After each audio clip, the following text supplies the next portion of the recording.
भगवत चरणारविंद के अनन्य कृपा से श्रीमद् भगवत कथा के दिव्य यहाँ पर आयोजन के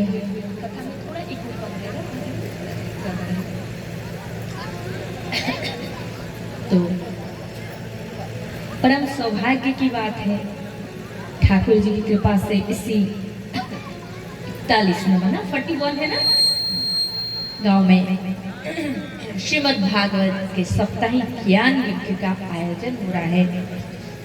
क्योंकि भगवान की कृपा जब तक ना हो तो भगवान की अपूर्वमय कथा आयोजन नहीं हो पाता है।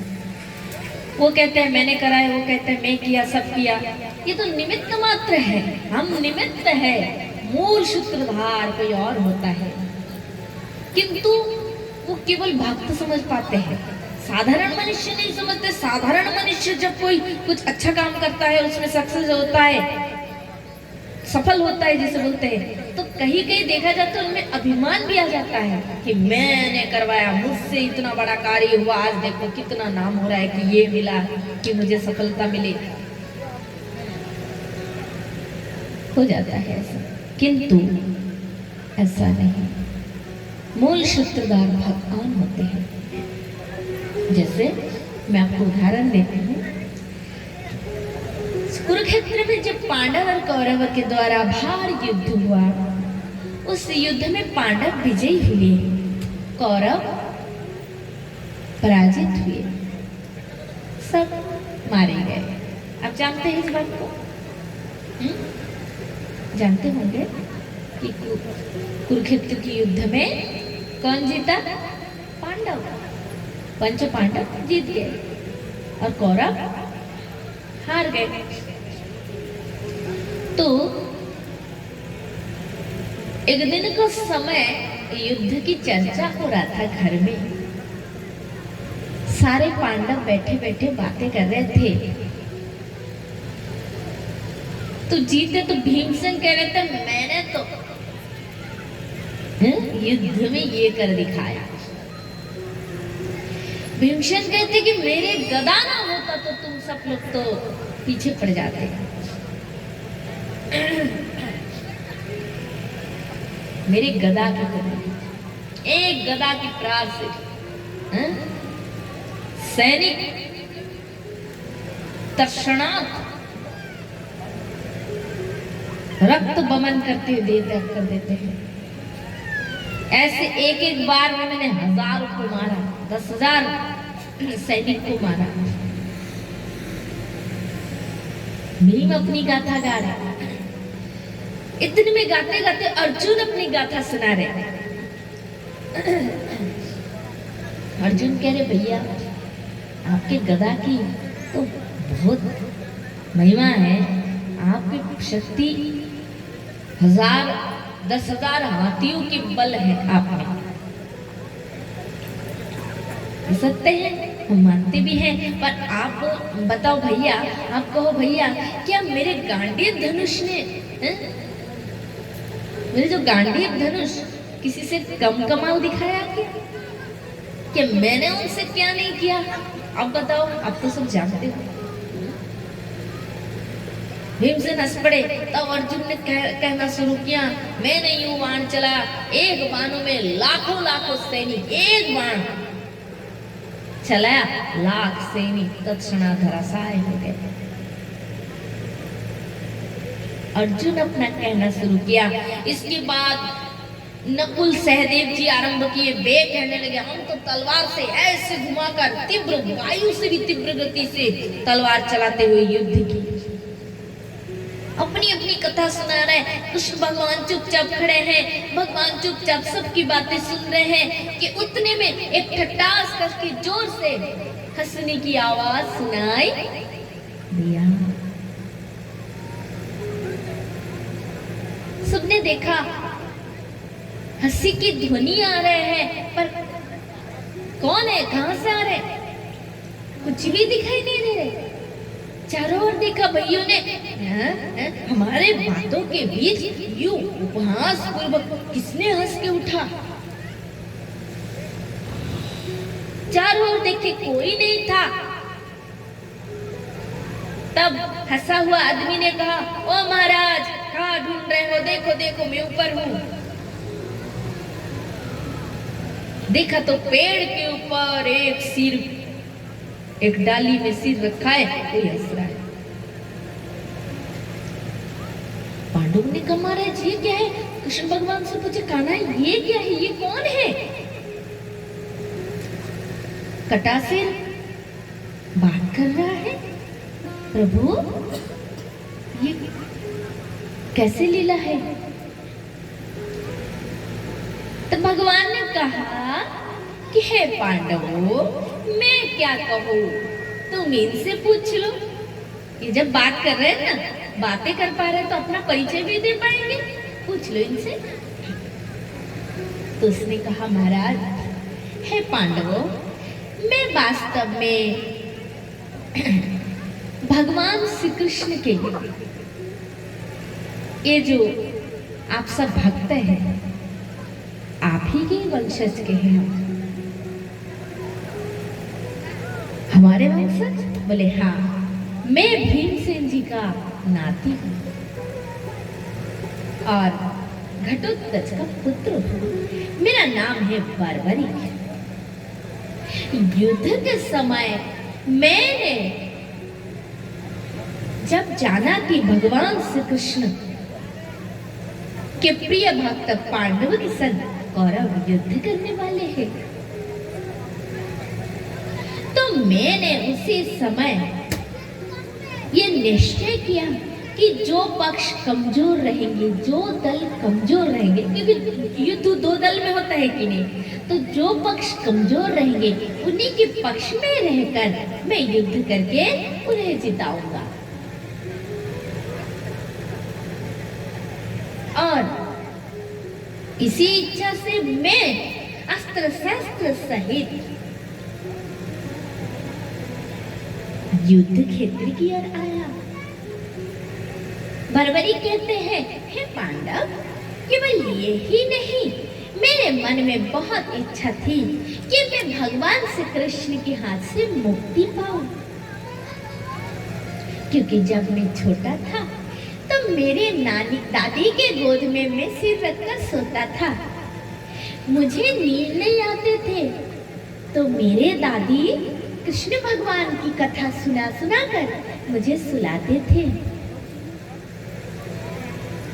कृष्ण भगवान की कथा सुनते सुनते मेरे हृदय में कृष्ण भगवान के प्रति अहेतुक भक्ति हो गई। तब मैंने कहा, है दादी जी, मेरे मन में इच्छा है कि मैं भगवान कृष्ण के हाथ से मोक्ष प्राप्त करूं।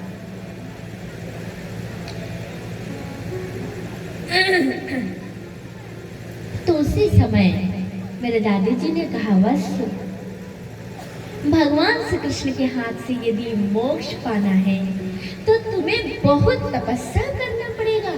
बिना साधना से मोक्ष नहीं मिलते हैं। तो ये सुनकर बर्बरीक ने कहा, हे माता, मैं तपस्या करूंगा। तपस्या करके करते करते भगवान को पाने में तो कई जन्म लग जाएंगे, क्योंकि भगवान को ये जो हम लोग कर रहे हैं ना, एक जन्म में नहीं, बहुत जन्म हो गया हमारा ऐसे करते करते करते करते।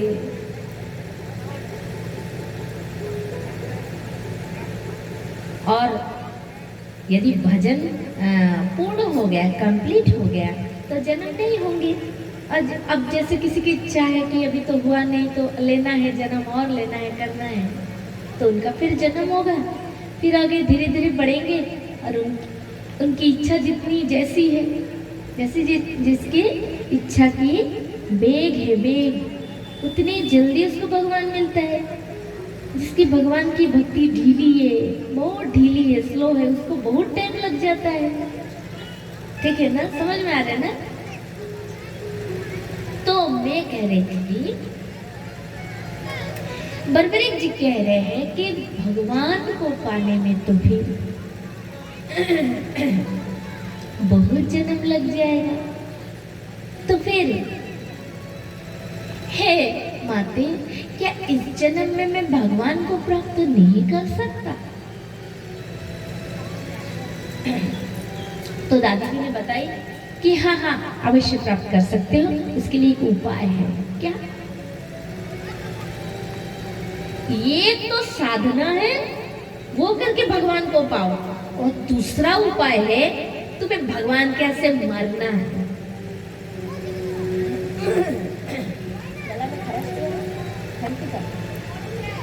तो घुमा दो थोड़ा सा, गर्मी लगने से बता दे।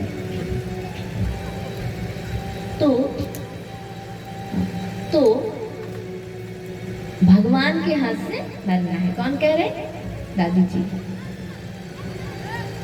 क्योंकि भगवान ने कहा कि जो मेरे दर्शन करते हो, मुझे देखते देखते अपना प्राणों का त्याग करते हैं, वो मृत्यु के बाद मुझे प्राप्त करते हैं, अथवा मेरे अस्त्र शस्त्र के संस्पर्श से जो होती है त्याग करते हैं, वह मुझे प्राप्त करते हैं।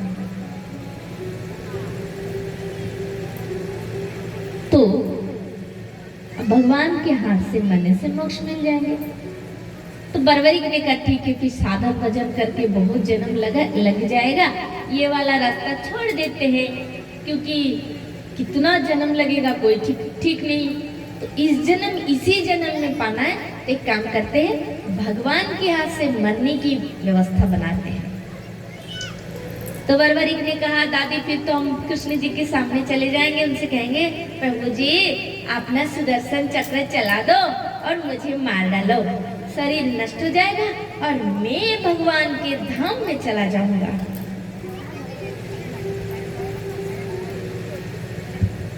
तो उनके दादी ने कहा बेटा, भगवान श्री कृष्ण परम ब्रह्म परमात्मा है, वो बिना कारण से किसी को मारेंगे नहीं, कोई कारण होना पड़ेगा तो ही तुम्हें भी मारेंगे।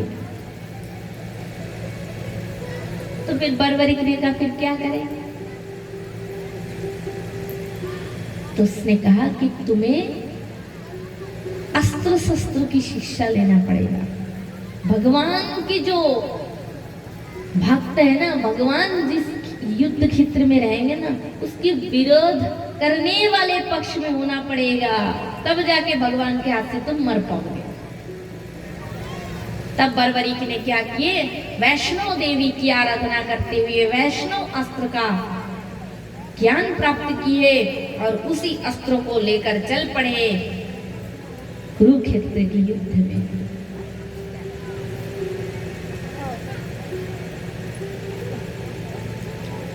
रास्ते में कृष्ण भगवान मिले ब्राह्मण के रूप में। भगवान जान गए वो आ रहा है युद्ध में। बोले कहाँ जा रहे हो?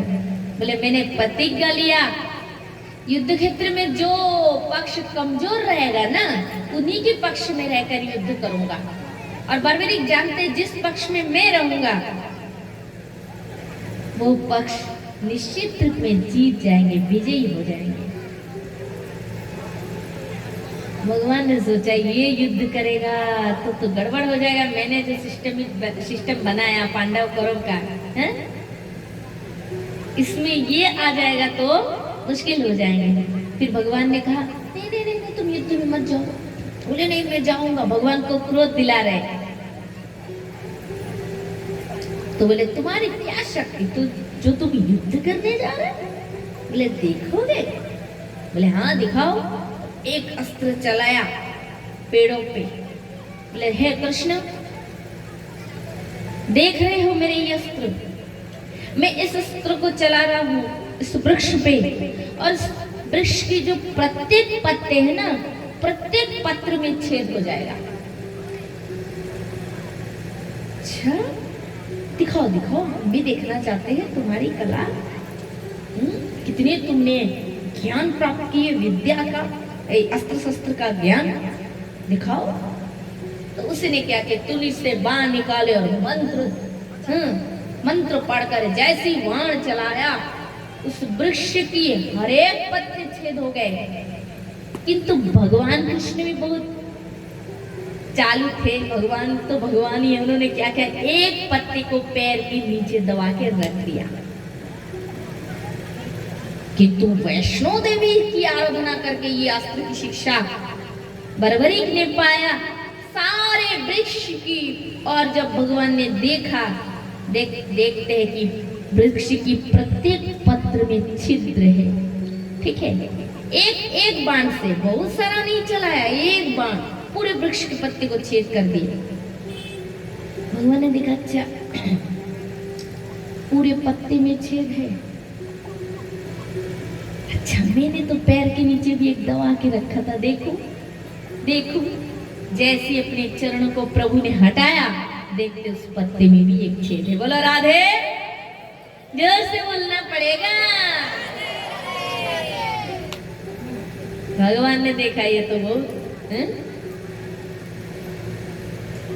ये तो बहुत ज्ञान है इसमें अस्त्र शस्त्र का। अभी ये युद्ध क्षेत्र में नहीं जा सकता। बोले जाओ, चले जाओ, तुम जो मांगोगे मांगो। बोले नहीं, मैं जाऊंगा। भगवान ने कहा तू मुझसे वर मांग, जो मांगना चाहते हैं मांग, पर तू युद्ध क्षेत्र में मत जा। तो बर्बरीक ने कहा केशव, मैं एक ही वर चाहता हूँ। मेरी बचपन से इच्छा है कि मैं तुम्हारे सुदर्शन चक्र से अपने देह का अंत करूं, क्योंकि मुझे इसी जन्म में मोक्ष पाने की इच्छा है। तो भगवान ने कहा तथास्तु कहकर सुदर्शन को स्मरण किए और सुदर्शन द्वारा बर्बरीक के धड़ से सिर को अलग किए और कहा, हे बर्बरीक, तुम मेरे परम भक्त हो। तुमने मुझे पाने के लिए इतने कठोर तपस्या किए, इतना ज्ञान अर्जन किए, तो सुनो मैं तुम्हें वर देता हूँ। कलयुग में तुम्हारा सिर मेरे नाम से जाना जाएगा और कलयुग में तुम्हारी भक्ति होगी। जो तुम्हारे इस मंदिर में जाकर मेरे नाम से जाने वाला, मेरे स्वरूप से जाने वाला, तुम्हारे स्वरूप को दर्शन करेंगे, पूजा करेंगे, उसकी सारी मनवांछना पूर्ण हो जाएंगे। इसलिए वही बर्बरीक का सिर खाटू श्याम के नाम से जाना जाता है। आप लोग देखे होंगे, मोबाइल में आता है खाटू श्याम भगवान। और उधर से तो एमपी से, यूपी से, राजस्थान में है, राजस्थान से बहुत भक्त जाते हैं वहाँ खाटू श्याम बाबा के दर्शन करने। तो यहाँ मूल है, जो भी हम मन्नत करोगे भगवान के सामने आपकी इच्छा पूर्ण होंगे। और उसके पूर्व भगवान ने उससे कहा, हे बर्बरीक सुनो, युद्ध तो आरंभ नहीं हुआ, अभी आरंभ होने वाला है। इस युद्ध में बहुत कुछ होंगे। मैं तुम्हें दिव्य दृष्टि दान करता हूँ बर्बरीक। इस युद्ध को, ये तेरा काटा हुआ सिर इस युद्ध को बैठे बैठे देख पाएगा। इस युद्ध की सच्चाई को तेरा काटा सिर ही साक्षी रहेगा।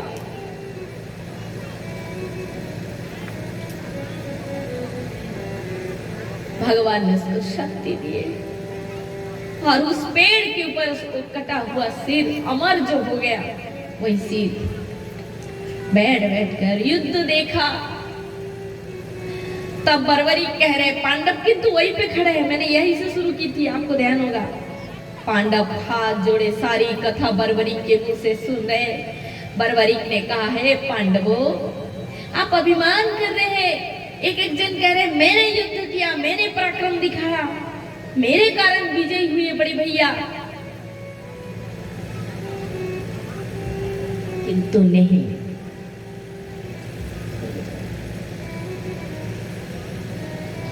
किंतु नहीं, आप सब निमित्त मात्र थे। असली युद्ध तो केवल भगवान श्री कृष्ण ने किए थे, केवल भगवान श्री कृष्ण ने। अर्जुन ने बाण चलाया पितामह भीष्म की ओर, गुरु द्रोण की ओर, अथवा कर्ण की ओर। अर्जुन ने चलाया बाण, किंतु उसके पूर्व भगवान के चक्र जाकर उसके गला काटते हैं, उसके शरीर को काट देते हैं। और निमित्त मात्र अर्जुन के बाण जाकर से मारते हैं। इस युद्ध ना भीमसेन ने युद्ध में जीता, ना अर्जुन जीते, न नकुल, न सहदेव। इस युद्ध में जीत केवल भगवान कृष्ण के कारण हुआ है। वही असली खिलाड़ी है। केवल एक नहीं है पांडव, मैंने ये भी देखा कि उस युद्ध में श्री कृष्ण भगवान के चक्र हजार हजार करोड़ों रूप में विभक्त होकर करोड़ों करोड़ों दुष्ट अधर्मियों का विनाश किया है। उस युद्ध के मूल योद्धा केवल भगवान कृष्ण थे और कोई नहीं था। सुनते सुनते पांडवों की आंखों में आंसू की धारा बहने लगे। पांडव ने कहा, गोविंद, हे केशव, हे माधव, हमें क्षमा कर दो। हमने सोचा था कि इस युद्ध में हमने अपनी कला दिखाए, हमने सब कुछ किया, किंतु आज इस महात्मा बर्बरीक से सब सच्चाई पता चला। प्रभु, आपकी शक्ति को देखा नहीं जाता है, इसलिए भजन में हम लोग क्या गाते हैं? करते हो तुम कन्हैया, करते हो तुम कन्हैया, मेरा नाम हो रहा है, मेरे आप की कृपा से सब काम हो रहा है। बोलो राधे। तो करने वाला भगवान है। ये एक कथा मैंने आपको सुनाई, जो भागवत कथा जो कराते हैं कि हम कर रहे हैं कि आप सुन रहे हैं, हम सब निमित्त मात्र है मेरे प्यारे भक्तजन। हम सब निमित्त मात्र है, मूल कर्ता भगवान है।